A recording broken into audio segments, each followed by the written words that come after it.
안녕하세요. 좋은 하루 보내세요. 저희 채널이 마음에 드셨다면 좋아요와 구독 부탁드려요. 여러분의 응원이 힘이 된답니다. 자, 이제 실화를 하나 들려드릴게요.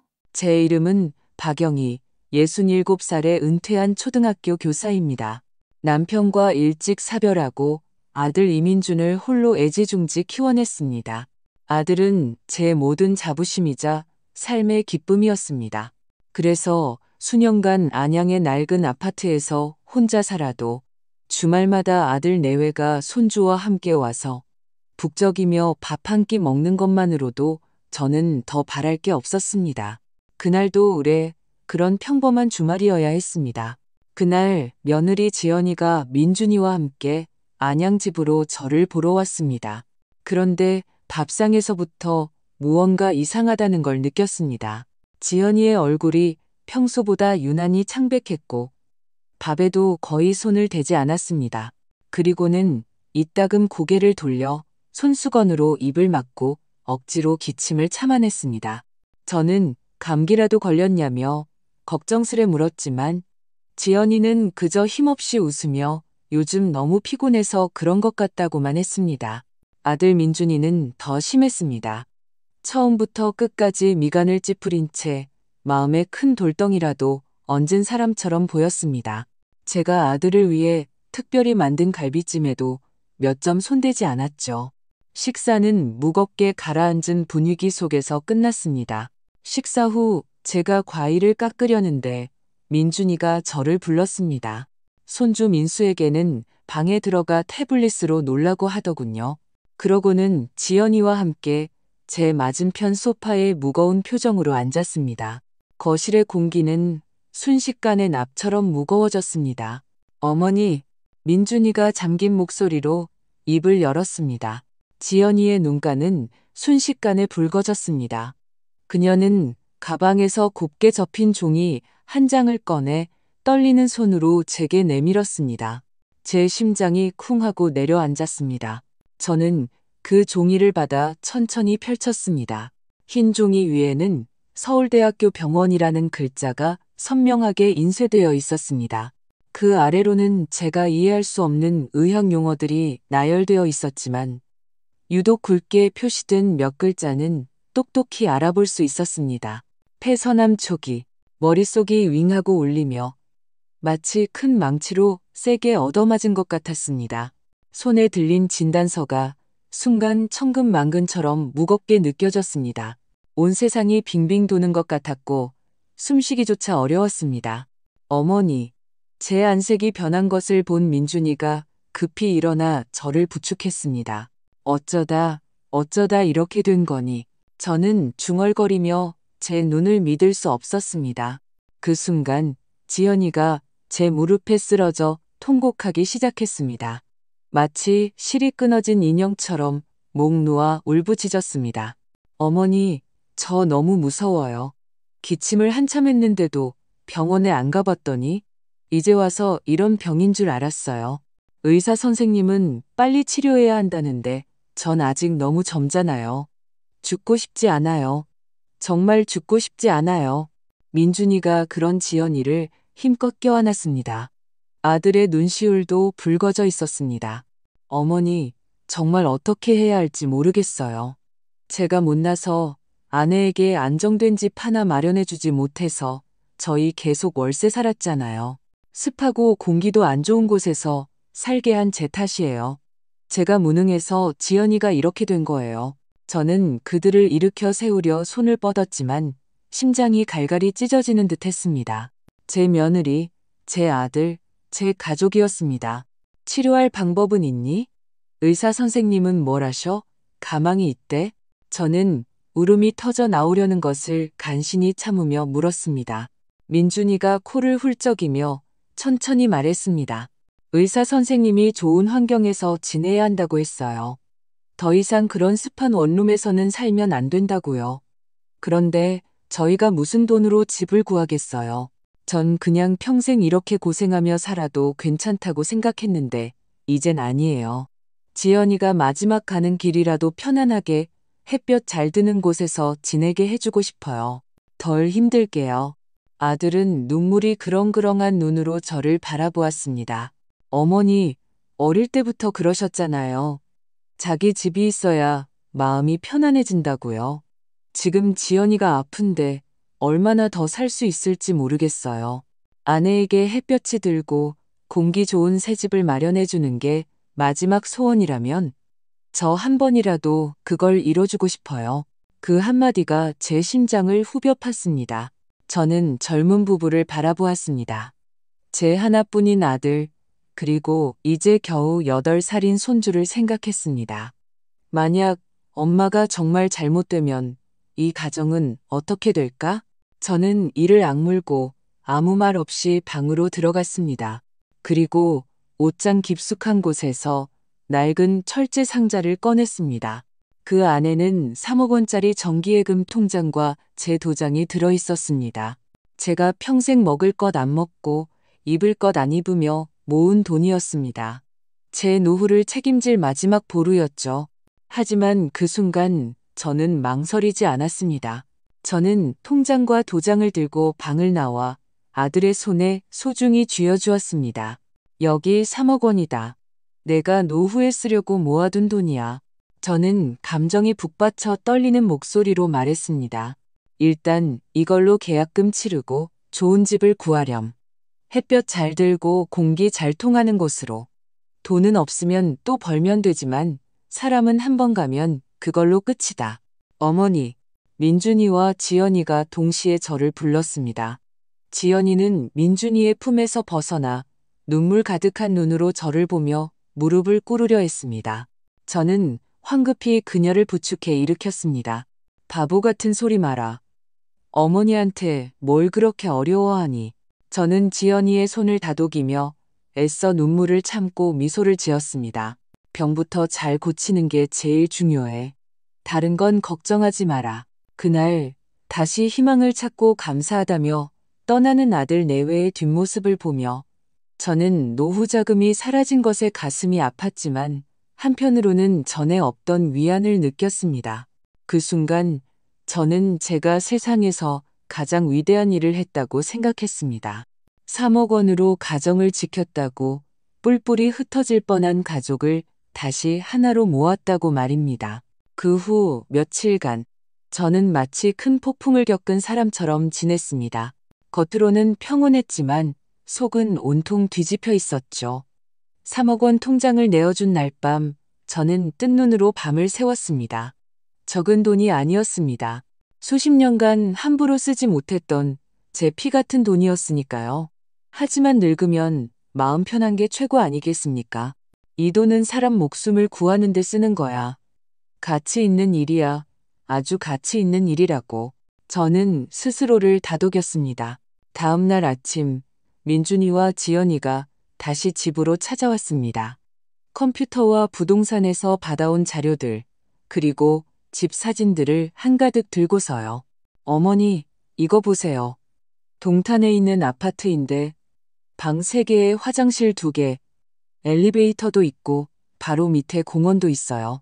민수학교 끝나면 바로 내려가서 놀 수도 있고요. 햇볕도 잘 들고 공기도 맑아요. 무엇보다 시내에서 멀지 않아서 생활하기도 편하고 지연이 요양하기에도 좋을 것 같아요. 지연이가 옆에서 조용히 덧붙였습니다. 제가 직접 가봤는데 정말 조용하고 좋았어요. 아래층 이웃분들이 꽃도 많이 키우시더라고요. 마음이 편안해지는 곳이었어요. 저는 그들이 준비한 자료를 넘겨보았습니다. 글자는 다 알겠는데 눈에 초점이 맞지 않았습니다. 제가 기억하는 건 그 집이 8억 원이었고 5억 원을 대출받으면 나머지 3억 원이 딱 계약금이라는 사실뿐이었습니다. 걱정 마세요, 어머니. 주택담보대출은 저희가 알아서 갚을게요. 어머니께 다시는 손 벌리지 않을 거예요. 민준이가 확신에 차서 말했습니다. 저는 고개를 끄덕였지만 아무 말도 할 수 없었습니다.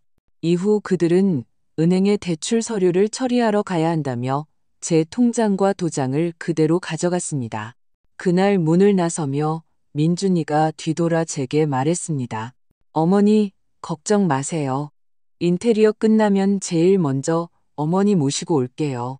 저는 웃으며 말했습니다. 너희 먼저 들어가 살아라. 지연이 편히 쉬게 해줘야지.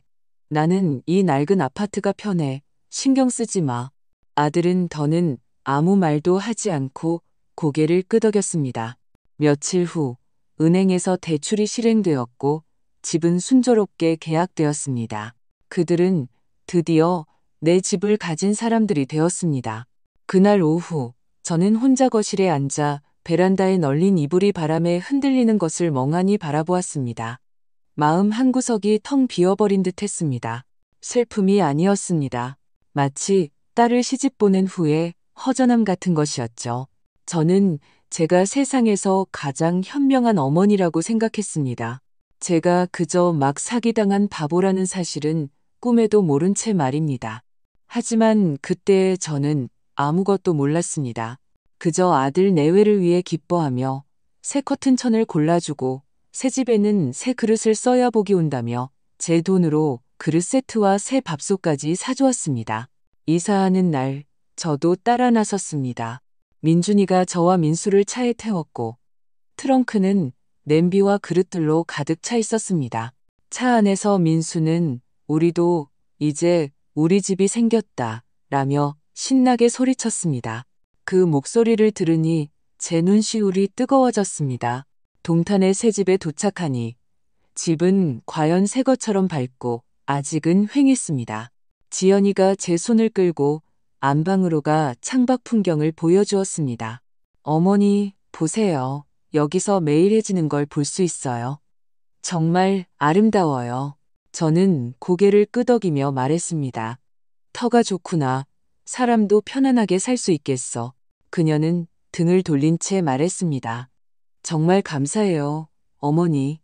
어머니가 아니었다면 전 버티지 못했을 거예요.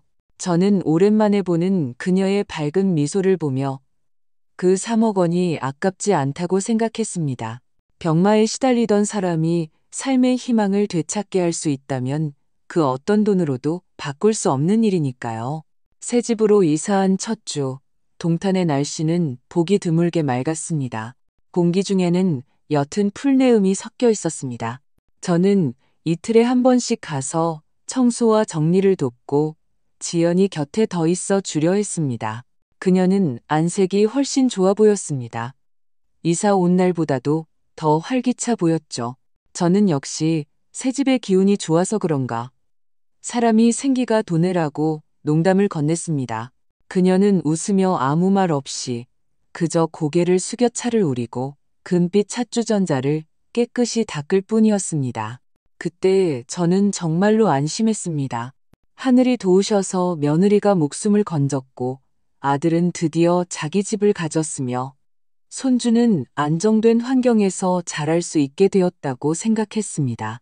저는 이제 모든 풍파가 지나가고 좋은 날만 남았다고 믿었습니다. 바로 그 주말이 오기 전까지는 말입니다.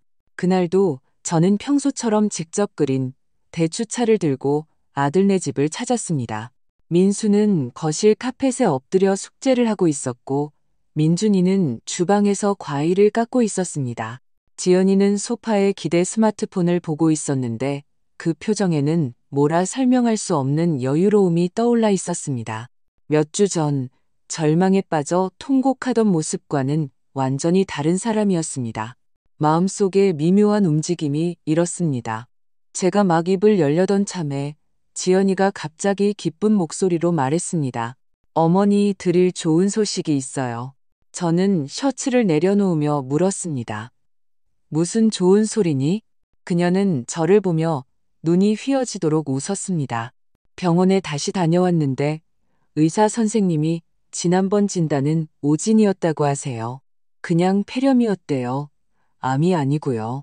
아마 예전에 살던 환경이 너무 안 좋고 공기가 나빠서 그랬나 봐요. 여기 와서 며칠 푹 쉬니까 훨씬 좋아졌어요. 의사 선생님도 회복이 정말 빠르다고 하시더라고요. 저는 그 자리에 얼어붙었습니다. 그녀는 너무나 가볍게 마치 감기오진을 이야기하듯 말했습니다. 무슨 말이니? 폐선암 초기라고 하지 않았니? 그 진단서에 똑똑히 쓰여 있었는데 그녀는 웃으며 손사래를 쳤습니다. 어휴, 저도 어떻게 그런 실수가 있었는지 모르겠어요. 의사 선생님 말씀으로는 검체가 섞였을 수도 있대요. 어쨌든 지금은 다 나았어요. 이제 날아다닐 수 있을 정도예요. 정말 감사해요, 어머니. 여기로 이사 온 후에야 잠도 잘 자고 밥도 잘 먹게 됐어요. 정말 다른 사람이 된 것 같아요. 저는 그녀를 뚫어지게 쳐다보았습니다.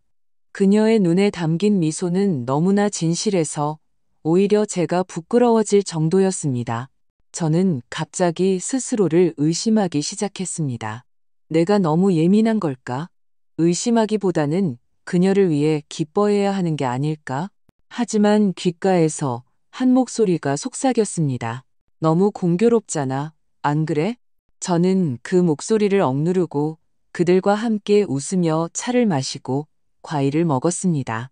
집으로 돌아오는 길. 저는 혼자 지하철에 앉아 창밖에 비친 흐릿한 제 모습을 바라보았습니다. 마음은 점점 더 무거워졌습니다.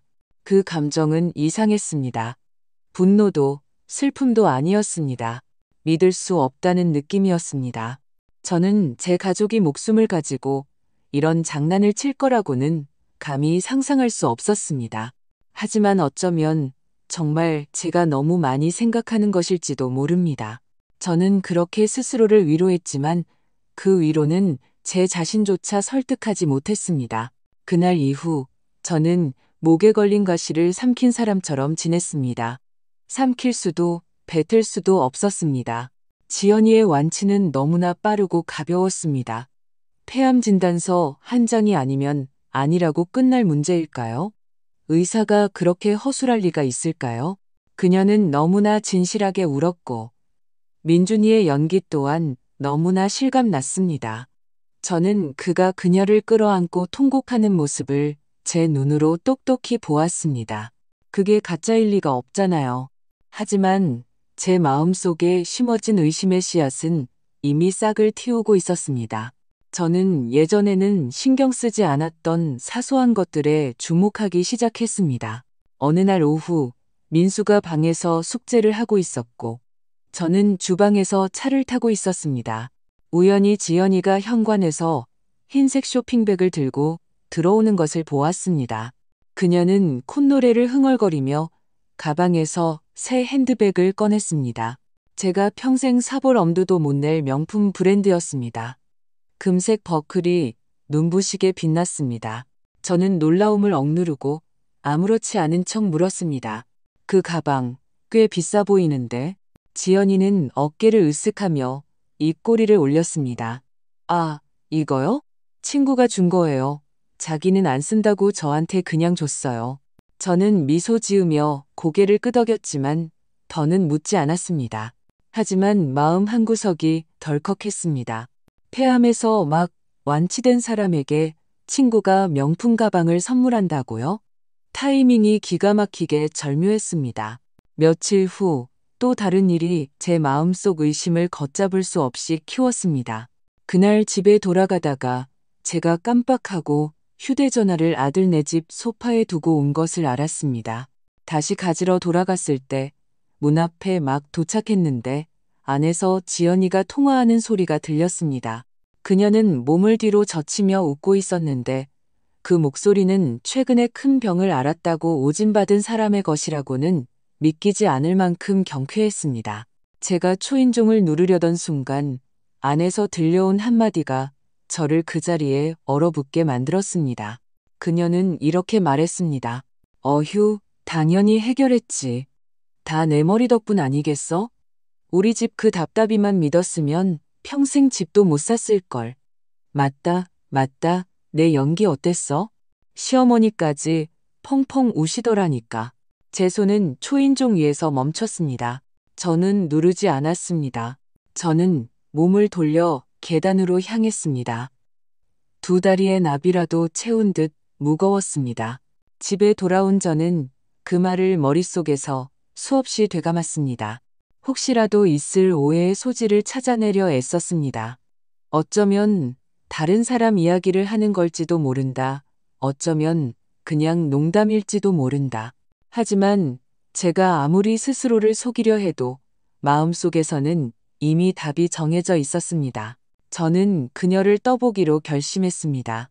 다음 날 저는 지연이에게 전화를 걸어 일부러 부드러운 목소리로 말했습니다. 지연아, 내 이웃인 김씨 아저씨 딸이 요즘 몸이 안 좋단다. 그 애도 폐에 문제가 있다는데 혹시 내 진단서 아직 가지고 있니? 같은 병원인지 한번 보려고 빌려볼 수 있을까 해서. 전화기 저편이 잠시 조용해졌습니다. 단 1초의 침묵이었지만 저는 그녀의 당황을 느낄 수 있었습니다. 아, 그거요? 이사할 때 잃어버렸나 봐요. 찾아봤는데 정말 안 보이더라고요. 아마 어느 상자에 들어갔나 봐요. 그녀의 말은 갑자기 빨라졌고 마치 아직 다 낫지 않았다는 것을 보여주려는 듯 기침까지 한 번 했습니다. 저는 그녀의 거짓말을 들추지 않았습니다. 그저 괜찮다. 너도 너무 무리하지 말고 푹 쉬는 게 중요해라고만 말했습니다. 전화를 끊고 저는 휴대전화를 식탁 위에 내려놓았습니다. 그리고 한참 동안 아무것도 하지 않고 앉아 있었습니다. 저는 더 이상 모르는 척할 수 없다는 것을 알았습니다. 이것은 제가 늙고 흐릿해져서 생긴 오해가 아니었습니다. 젊은 부부의 선의의 거짓말도 아니었습니다. 이것은 사기극이었습니다. 암을 이용한 연극이었습니다. 그리고 저는 그 연극을 보고 박수갈채를 보내며 3억 원을 바친 세상에서 가장 어리석은 관객이었습니다. 저는 참고 또 참았습니다. 마음속의 분노를 억누르며 일주일을 기다린 후 어느 토요일 오후에야 아들 네 집을 찾아갔습니다. 더 이상 의심의 여지가 없었기 때문이 아니라 이 대면이 저에게서 무언가를 앗아갈 것임을 알았기 때문이었습니다. 어쩌면 그것은 가족 간의 정일 수도 있고 어쩌면 세상에 대한 마지막 순진함일 수도 있었습니다. 그들은 제가 갑자기 찾아올 줄 몰랐던 모양입니다. 제가 과일 한 봉지를 들고 문을 두드리자 민준이가 문을 열었는데 얼굴에 당황한 기색이 역력했습니다. 손에는 TV 리모컨을 쥔 채였습니다. 지연이는 소파에 다리를 꼬고 앉아 과자를 먹으며 한가롭게 시간을 보내고 있었습니다. 어머니, 갑자기 어쩐 일이세요? 너희들 보러 왔지. 그리고 물어볼 것도 좀 있고. 저는 과일을 내려놓고 돌아서서 문을 잠갔습니다. 그리고 열쇠를 주머니에 넣었습니다. 이 행동 하나에 집안의 공기는 순식간에 팽팽해졌습니다. 지연이가 과자를 내려놓으며 미간을 찌푸렸습니다. 어머니, 왜 그러세요? 왜 이렇게 심각하세요? 저는 대답 없이 자리에 앉아 그녀의 눈을 똑바로 쳐다보며 마치 날씨를 묻는 듯 평온한 말투로 물었습니다. 그 진단서, 가짜였니? 그녀는 잠시 멈칫하더니 마른 웃음을 지었습니다. 어머니, 갑자기 왜 그런 말씀을 하세요? 너희가 처음 나한테 보여줬던 그 폐암 진단서, 진짜였냐고 묻고 있다. 민준이는 옆에 앉아 고개를 숙인 채 말이 없었습니다. 한때 제게 이게 제 평생의 한입니다. 라고 말했던 그 얼굴은 이제 시험에서 부정행위를 하다 걸린 초등학생처럼 고개를 들지 못했습니다. 어머니, 무슨 말씀이신지 모르겠어요. 전 그때 정말 몸이 안 좋았어요. 지연이의 목소리가 커졌고 말투에는 방어적인 기색이 묻어났습니다. 저는 더 이상 돌려 말하지 않았습니다. 내가 진단서를 달라고 하니 잃어버렸다고 했지. 내가 왔을 땐 네가 해결했다고 통화하는 걸 들었고 이사 온 지 며칠이나 됐다고 아픈 몸으로 명품 가방을 사니? 친구가 줬다고? 지연아, 내가 정말 그렇게 늙고 속이기 쉬운 사람으로 보이니? 그녀의 얼굴이 굳어지며 미소가 순식간에 사라졌습니다. 그녀는 차갑게 말했습니다. 어머니, 그게 무슨 말씀이세요? 제가 아픈 척 연기해서 돈 때문에 어머니를 속였다는 뜻인가요? 저는 말없이 그녀를 바라보았습니다. 그 침묵은 어떤 질책보다도 날카로웠습니다. 민준이가 마침내 입을 열었습니다. 목소리가 떨리고 있었습니다. 어머니, 죄송합니다. 저는 아들을 향해 돌아섰습니다. 목소리는 조금도 높아지지 않았습니다. 너는 이 3억 원이 내 평생을 바친 돈이라는 걸 아니? 내가 노후에 요양원에 들어가고 간병인을 두려고 모아둔 돈이라는 걸 아니? 그런데 너는 가짜 진단서 한 장 들고 와서 나한테 연기를 해? 그는 입을 열려다 결국 고개를 숙이며 죄송합니다. 하지만 저희는 정말 집을 사고 싶었어요 라고 말할 뿐이었습니다. 그래서 내 아내한테 폐암이라는 세 글자로 날 속이라고 시켰니? 너는 울고 연기까지 했지. 넌 도대체 날 뭐라고 생각하는 거니? 제 목소리는 이미 떨리고 있었습니다. 그때 지연이가 마침내 연기를 그만두었습니다. 그녀는 냉소하며 자리에서 일어났습니다. 됐어요. 이왕 다 아셨으니 저도 더는 연기 안 할게요. 네, 제가 어머니 속였어요. 그래서요? 어머니가 스스로 돈을 주신 거 아니에요? 저희가 칼 들고 협박이라도 했나요? 3억 원. 어머니가 직접 주셨잖아요. 저는 온몸이 얼어붙는 것 같았습니다.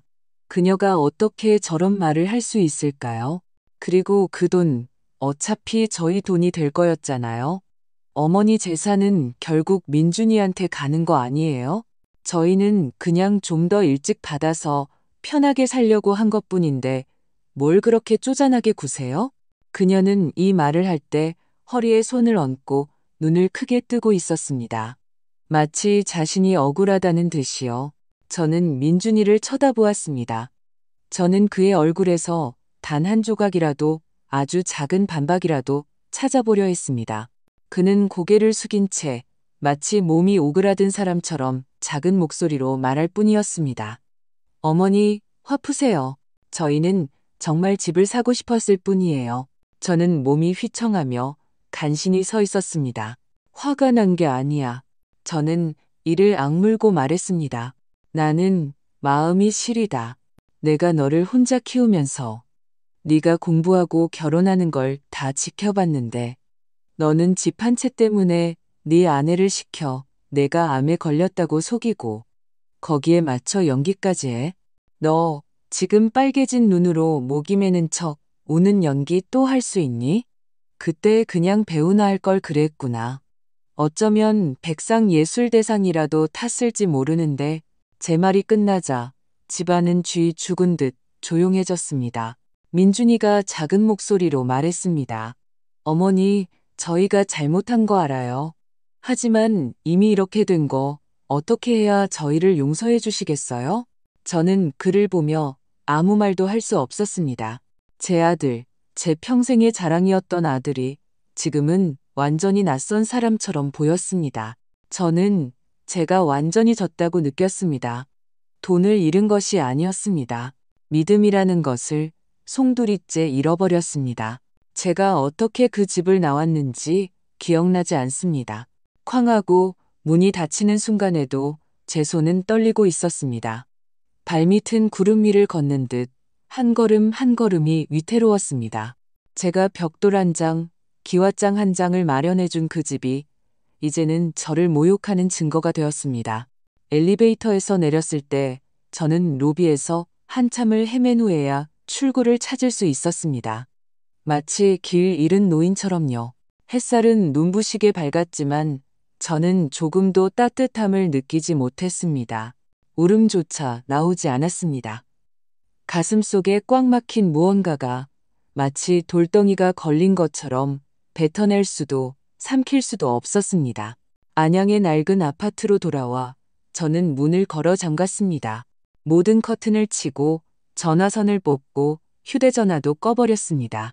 그리고 저는 소파에 미동도 없이 앉아 거실에 걸린 낡은 결혼사진을 계속 쳐다보았습니다.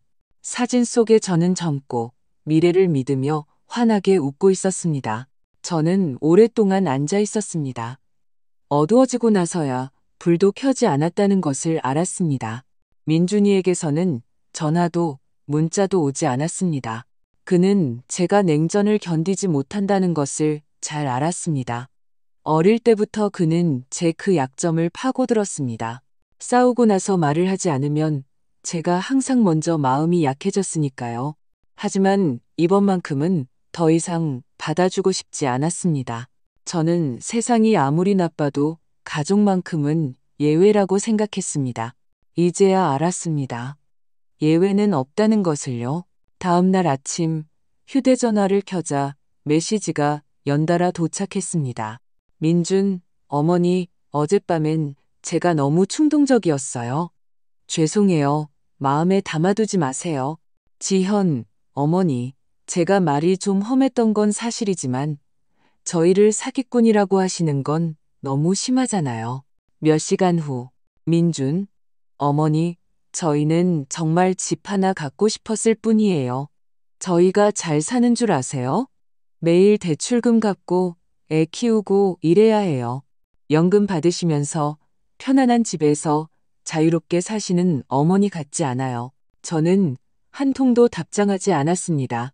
오후가 되자 그가 전화를 걸어왔습니다. 어머니, 안 받으셔도 괜찮아요. 하지만 이렇게 계속 화만 내시면 안 되죠. 저희가 제일 가까운 가족이잖아요. 안 그래요? 저는 전화를 든 채 손가락을 떨었습니다. 그리고 결국 통화 종료 버튼을 눌렀습니다. 그날부터 저는 그들의 전화를 받지도 메시지를 읽지도 않았습니다. 명절에도 만나지 않았습니다. 저는 제 삶을 다시 꾸리기 시작했습니다. 주민센터 서해반에 등록해서 매일 아침 물통을 들고 공원에 나가 글씨 연습을 했습니다. 노인복지관의 경로식당에 참여하며 새로운 친구들도 사귀었습니다. 저는 온갖 일들로 제 삶의 빈틈을 메우고 파고드는 고독감을 쫓아내려 애썼습니다. 날은 그렇게 하루하루 흘러갔습니다. 1년 후, 제가 이런 생활에 거의 익숙해졌을 때쯤 뜻밖의 일이 일어났습니다. 그해 겨울은 유난히 추웠습니다. 아침에 일어났을 때 손가락이 굳어 뜨거운 물 주전자조차 제대로 잡기 힘들 정도였습니다.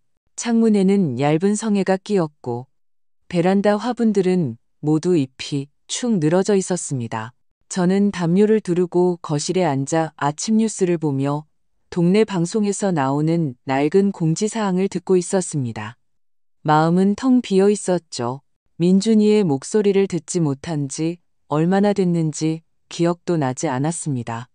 그들의 마지막 메시지는 2달 전에 와 있었습니다. 어머니, 저희가 잘못했어요. 하지만 이렇게 저희를 외면하시는 건 너무해요. 저는 답장하지 않았고 하고 싶지도 않았습니다. 그런데 그날 휴대전화가 갑자기 울렸습니다. 차 탁자 전체가 흔들릴 정도였습니다. 저는 스팸 전화려니 하고 집어들었는데 발신자 표시에 민준이라는 이름이 떠 있었습니다. 저는 그 이름을 몇 초간 쳐다보았습니다. 손가락이 마치 붙어버린 것처럼 움직이고 싶지 않았습니다. 전화는 거의 1분 가까이 울렸지만 저는 받지 않았습니다. 끊겼다가 5초 후에 다시 울리고 또 끊겼다가 다시 울렸습니다. 연속으로 10몇 통이 온 후에야 저는 마침내 전화를 받았습니다. 이제 그만 전화해라라고 차갑게 말하려던 참이었습니다. 하지만 전화기 너머에서 들려온 목소리에 저는 그 자리에 얼어붙었습니다. 민준이었습니다. 목소리는 숨이 넘어갈 듯 떨리고 있었습니다. 어머니, 빨리 병원으로 와주세요. 빨리요. 저는 멍해졌습니다. 무슨 병원? 그는 거의 울부짖듯 소리쳤습니다. 아산병원 응급실이에요. 지연이가 몇 달 동안 기침을 했는데 방금 검사 결과가 나왔어요. 폐선암이래요. 제 첫 반응은 냉소였습니다.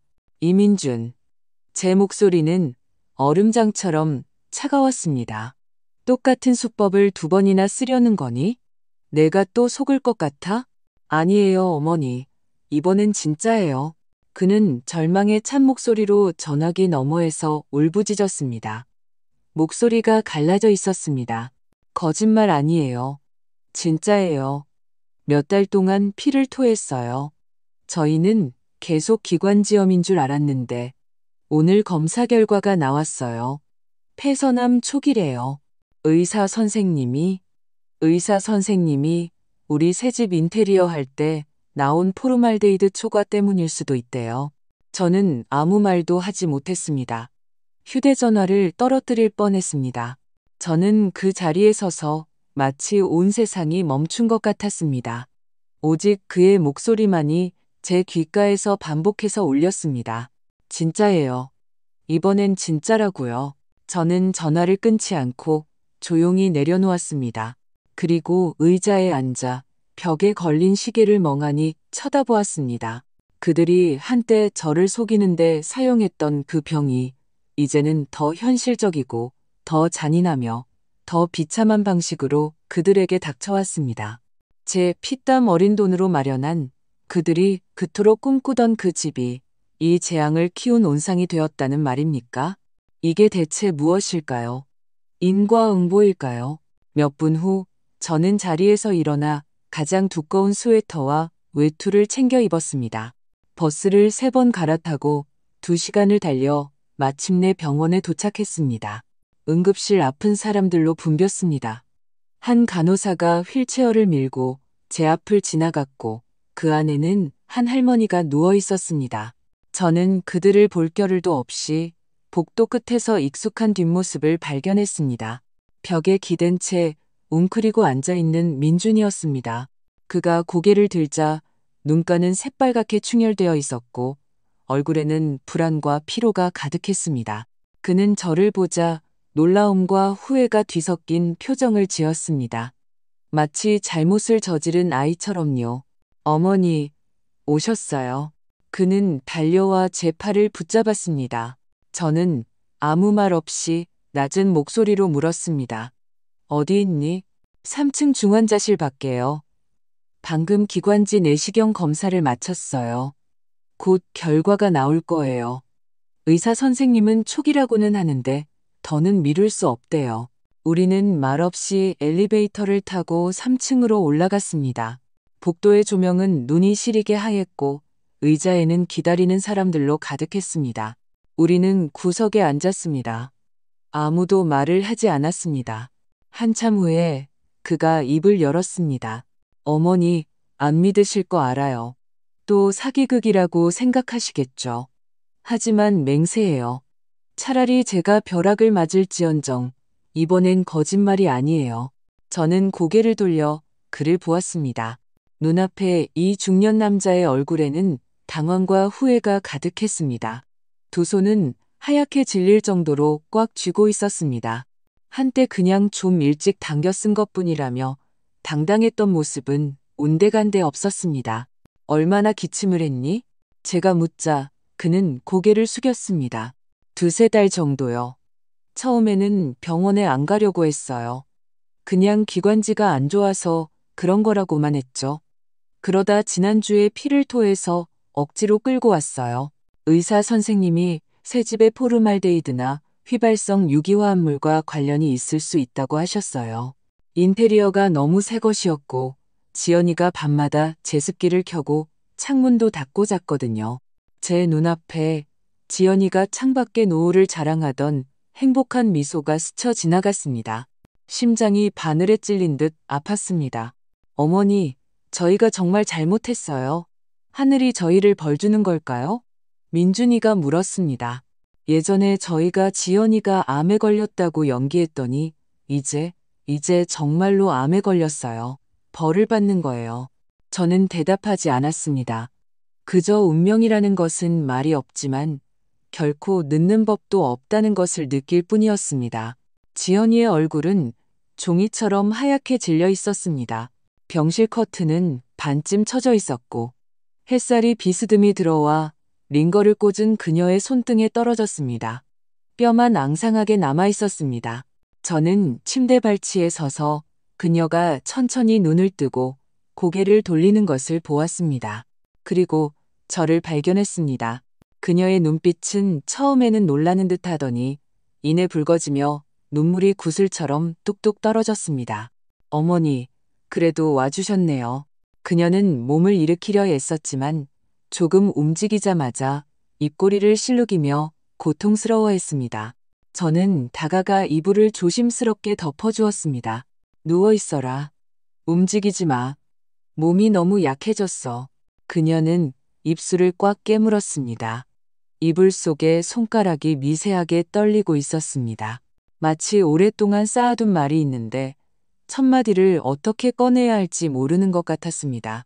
죄송해요, 어머니. 제가 잘못했어요. 제가 너무 욕심이 많았어요. 제가 어머니를 속였어요. 이제 벌을 받나 봐요. 그녀는 흐느끼며 베개 밑에서 구겨진 종이 한 장을 천천히 꺼내 제게 건넸습니다. 제가 받아보니 제목은 폐선암 확진 보고서 일기라고 선명하게 적혀 있었습니다. 이번에는 진짜였습니다. 의사의 도장과 번호, 날짜까지 흠잡을 데 없었습니다. 동네 문방구에서 인쇄한 가짜 서류가 아니었습니다. 저는 그 글자들을 한참 동안 쳐다보았습니다. 그 위의 모든 글자가 그들의 과거의 어리석음을 무정하게 비웃는 것 같았습니다. 저는 눈앞에서 운명에 완전히 무너진 두 사람을 보며 만감이 교차했습니다. 저는 수없이 재회의 장면을 상상했습니다. 냉담하게 대하거나 속 시원하게 저주를 퍼붓는 장면을요. 하지만 이 순간 재앙이 정말로 닥쳤을 때 제 마음속에는 복수의 쾌감은 조금도 없었습니다. 남은 것은 운명의 무상함에 대한 깊은 무력감뿐이었습니다. 저는 그저 지연이를 보며 평온하게 말했습니다. 이제 와서 그런 말은 다 소용없다. 몸조리나 잘하거라.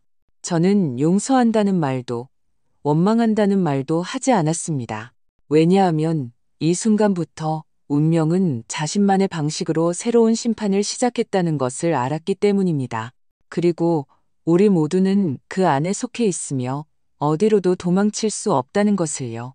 그날부터 민준이는 딴 사람이 되었습니다. 그는 더 이상 빈말을 하지 않았고 변명하려 하지도 않았습니다. 그저 묵묵히 제 할 일을 했습니다. 그는 동탄의 새 집을 팔았습니다. 위약금을 물었지만 아무 말도 하지 않았습니다. 집을 판 후 그들은 저희 집 근처 낡은 동네로 이사와 월세를 살았습니다. 저를 돌보기 편하고 지연이도 가까운 병원에서 치료받기 편하다는 이유였습니다. 그는 원래 하던 영업부장 일을 그만두고 근처 문구 창고의 내근직으로 옮겼습니다. 수입은 줄었지만 시간이 일정해서 집에 돌아와 아내를 돌볼 수 있었습니다. 지연이는 더욱 말이 없어졌습니다. 항암 치료로 머리카락이 모두 빠졌습니다. 한때 도도하고 영리했던 여자는 이제 저를 볼 때마다 잘못을 저지른 아이처럼 굴었습니다. 그녀는 더 이상 말이 많지도 변명하지도 않았습니다. 어떤 날은 손을 떨면서도 직접 찹쌀떡을 만들어 민준이 편에 보내왔습니다. 어머니가 찹쌀떡 좋아하신다고 해서요. 제가 솜씨가 없어서 그냥 맛만 보세요. 저는 별말 하지 않았습니다. 옛날에 3억 원 이야기도 꺼내지 않았습니다. 그들 역시 죄송하다는 말을 더는 하지 않았습니다. 그들은 그 어떤 사과도 지금의 이 묵묵한 보상을 대신할 수 없다는 것을 알았습니다. 저 또한 그들이 진심으로 변했다는 것을 알았습니다. 연기가 아니었습니다. 사람은 정말로 죽음에 가까워져야만 살아있다는 것이 무엇인지 생각하기 시작하는 모양입니다. 그 몇 달 동안 동네 사람들은 모두 박 선생님 댁 며느리가 암에 걸렸다는 것을 알게 되었습니다. 아들이 매일 퇴근 후 며느리를 휠체어에 태워 산책시키고 바람이 불면 담요를 덮어주고 손주 민수는 학교가 끝나면 엄마의 손을 잡고 걸었습니다. 세 식구는 해질녘 노을 아래에서 느릿느릿 걸었습니다. 저는 가끔 창문으로 그 모습을 바라보며 만감이 교차했습니다. 이 가족은 한때 저를 속이고 상처 주고 배신했습니다. 하지만 지금의 그들은 자신들만의 방식으로 한 걸음 한 걸음 다시 돌아오고 있었습니다. 용서를 구하는 것이 아니라 덜 차가운 결말을 구하고 있었습니다. 저는 너희를 용서한다고 말한 적이 없습니다. 그들 역시 어머니, 다시 한번 저희를 믿어주세요라고 말하지 않았습니다. 우리는 그저 평범한 저녁마다 따뜻한 국 한 그릇을 주고받으며 묵묵히 받아주는 신발 속에서 서서히 그 갈라진 틈을 메워가고 있었습니다. 완벽하지도 완전하지도 않았지만 아주 진실했습니다. 시간은 그렇게 침묵의 관심과 조심스러운 접근 속에서 조용히 3년이 흘렀습니다. 그 3년 동안 지연이는 수술, 항암치료, 표적치료 등 현대의학이 동원할 수 있는 모든 수단을 겪었습니다. 그녀는 용감한 전사처럼 이를 악물고 모든 관문을 통과했습니다. 머리카락은 빠졌다가 다시 자라기를 반복했고 몸 상태는 좋았다. 나빴다를 오갔지만 눈빛 속에 살고자 하는 의지는 더욱 굳건해졌습니다. 민준이는 완전히 다른 사람이 되었습니다. 세월과 삶의 무게가 그의 관자놀이를 일찍 희끗하게 만들었지만 그는 성실하고 듬직해졌습니다. 가정의 모든 짐을 짊어졌습니다. 그는 매일 병원, 회사, 집을 오가면서도 단 한마디의 불평도 하지 않았습니다. 지연이를 지극정성으로 돌봤고 저에 대한 효도도 끊이지 않았습니다. 그리고 저는 모든 것을 내려놓기 시작했습니다. 그들이 가장 힘들 때 먼저 전화를 걸어 지연이의 상태를 묻고 민준이에게도 몸조심하라고 당부했습니다. 우리 중 누구도 과거를 언급하지 않았지만 우리는 모두 무언가가 조용히 변하고 있다는 것을 알았습니다. 기적은 3년째 되던 해 봄꽃이 만개할 때 일어났습니다. 그날 민준이가 제게 전화를 걸어왔습니다. 목소리에는 믿을 수 없다는 기쁨이 가득했습니다.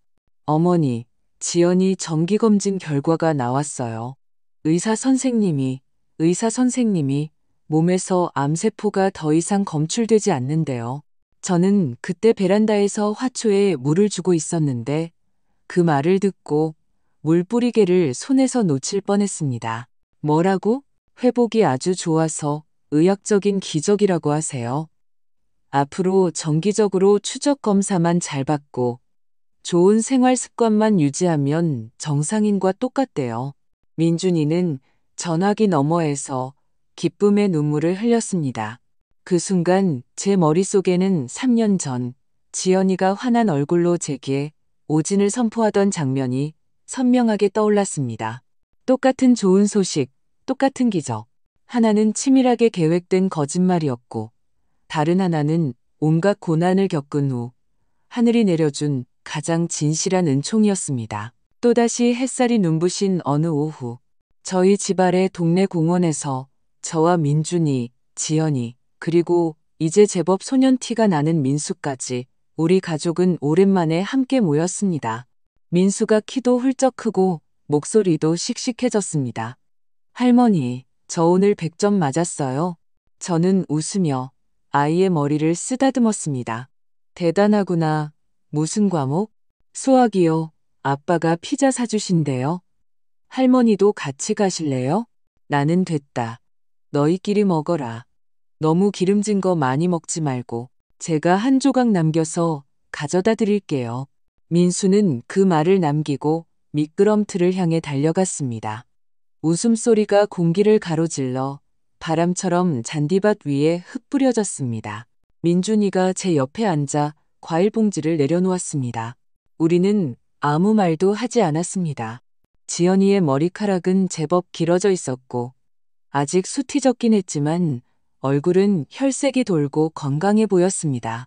그녀는 저 멀리서 친구들과 뛰어노는 민수를 바라보았습니다. 눈에는 잃어버렸다가 되찾은 것에 대한 부드러움이 가득했습니다. 그녀는 고개를 돌려 제 손을 잡았습니다. 항암 치료로 메말랐던 그 손이 이제는 다시 온기를 되찾고 있었습니다. 그녀는 저를 보며 진실하고 솔직한 눈빛으로 가만히 말했습니다. 어머니, 고맙습니다. 저는 그 고맙습니다. 한마디에 너무나 많은 의미가 담겨 있다는 것을 알았습니다. 저는 그녀의 손을 마주잡고 고개를 저었습니다. 그리고 옆에 앉은 훨씬 성숙해진 아들을 바라보며 마음속의 평온을 느꼈습니다. 나한테 고마워할 것 없다. 너희 자신에게 고마워해야지. 따스한 햇살이 우리 위로, 그리고 저 멀리 아이들의 맑은 웃음소리 위로 쏟아졌습니다. 저는 눈앞에 이 어렵게 되찾은 풍경을 보며 감회가 새로웠습니다. 그 순간 저는 문득 3년 전 어느 저녁을 떠올렸습니다. 그녀는 그때도 이렇게 제 앞에 앉아 위조된 진단서를 내밀었습니다. 그리고 지금 그녀가 제게 내민 것은 병마와 참회, 그리고 중생을 진정으로 겪어낸 한 사람이었습니다. 저는 그녀를 용서한다고 말하지 않았습니다. 그럴 필요도 없었습니다. 다시 제 곁에 앉아 제 손을 잡을 수 있다는 것만으로도 이미 크나큰 은총이라는 것을 그녀는 알고 있었습니다. 민준이가 일어나 제 목도리를 단단히 여며주었습니다. 바람이 차네요. 이따가 집으로 가요. 저는 고개를 끄덕였습니다. 이 가정은 갈라지고 부서지고 차가워졌었지만 여전히 존재하고 있었습니다. 예전의 모습은 아니지만 새로운 모습으로요. 정직하고 서로를 아낄 줄 알며 고개 숙일 줄 아는 모습으로요. 3억 원. 저는 이미 오래전에 마음에 두지 않았습니다. 제가 잃은 것은 돈이었지만 그들이 잃을 뻔한 것은 인생이었습니다. 우리는 모두 운명의 풍랑 속에서 한 가지 교훈을 배웠습니다. 그리고 저는 마침내 깨달았습니다. 인생의 가장 깊은 인과는 보복이 아니라 선택이라는 것을요.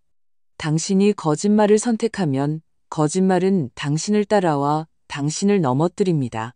당신이 뉘우침을 선택하면 운명은 당신에게 살기를 열어줍니다. 저는 내려놓음을 선택했고 그들은 마주하기를 선택했습니다. 그래서 지금 우리는 여기에 함께 앉아 한 아이가 햇살 아래에서 뛰어노는 것을 조용히 바라볼 수 있는 것입니다. 이것이야말로 세상에서 가장 복잡하고도 가장 공평한 인과응보의 순환이 아닐까요? 그것은 결코 빠지는 법이 없으며 선한 사람을 억울하게 하지도 악한 마음을 품은 사람을 놓아주지도 않습니다. 그저 자신만의 방식으로 기나긴 세월 속에서 우리 각자에게 인생이란 무엇인지를 가르쳐 줄 뿐입니다. 오늘의 이야기는 여기서 막을 내립니다. 거짓으로 시작된 비극이 결국 운명의 윤회 속에서 예상치 못한 방식으로 구원을 맞이했습니다. 저는 이 이야기가 여러분의 마음속 어딘가를 분명 건드렸을 것이라고 생각합니다. 박 여사님의 아들과 며느리가 처음으로 위조된 진단서로 그녀의 노후 자금을 탈취했을 때 여러분도 그녀처럼 분노와 배신감을 느끼셨나요? 재앙이 정말로 닥쳐와 거짓이 저주가 되었을 때 여러분의 마음속에 떠오른 것은 악은 악으로 갚는다는 통쾌함이었나요? 아니면 인간사의 무상함에 대한 탄식이었나요? 그리고 박 여사님이 배신과 단절을 겪은 후 최종적으로 다시 그들을 받아들이기로 했을 때 여러분은 그것이 자비로운 용서라고 생각하십니까? 아니면 인간성에 대한 어쩔 수 없는 타협이라고 생각하십니까? 만약 여러분이었다면 이런 배신 앞에서 완전히 관계를 끊으시겠습니까? 아니면 다시 시작할 기회를 주시겠습니까?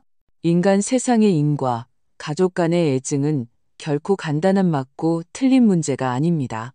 복잡하고 모순적이지만 그렇기에 더욱 현실적입니다. 우리 모두는 어느 순간 비슷한 공경과 선택의 기로에 놓일 수 있습니다. 여러분의 생각은 어떠신가요?